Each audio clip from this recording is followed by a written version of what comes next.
அல்லாஹ்வுடைய வசனங்கள் நம் உள்ளங்களை உயிர்ப்பிக்கிறது. வகதா ரப்புக அல்லா தஅபுது இல்லா இய்யா.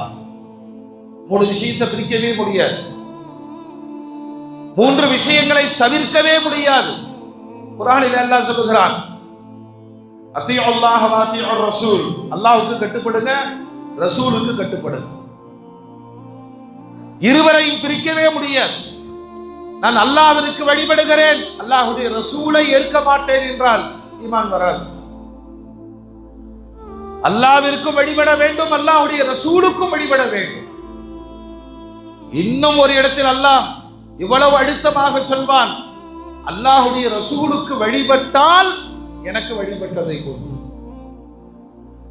இரண்டாவது, வசதி படைத்தவர்கள் தொழுகையையும் நிறைவேற்ற வேண்டும், ஜகாத்தையும் கொடுக்க வேண்டும். இந்த இரண்டையும் பிரிக்க முடியாது.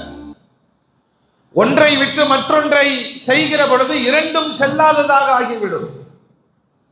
மூன்றாவது அல்லாஹ் சொல்லுகிறான், அனிஷ்குருலி வலிவாலிதை, நன்றியாளனாக இரு, எனக்கும் நன்றியாளனாக இரு, உன்னுடைய பெற்றோருக்கும் நன்றியாளனாக இரு. இந்த ரெண்டையும் பிரிக்க முடியாது.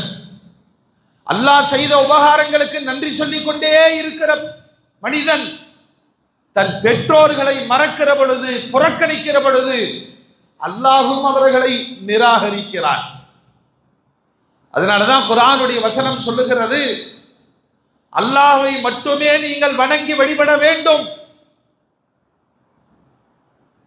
வபில் வாலிதைனி இஹ்சானா, உங்களை பெற்றெடுத்த பெற்றோர்களுக்கு நீங்கள் உபகாரியாக இருக்க வேண்டும் என்பதை அல்லாஹ் தனக்குத்தானே ஒரு தீர்மானத்தை ஏற்படுத்தி கொண்டான் என்று குர்ஆன் சொல்கிறது.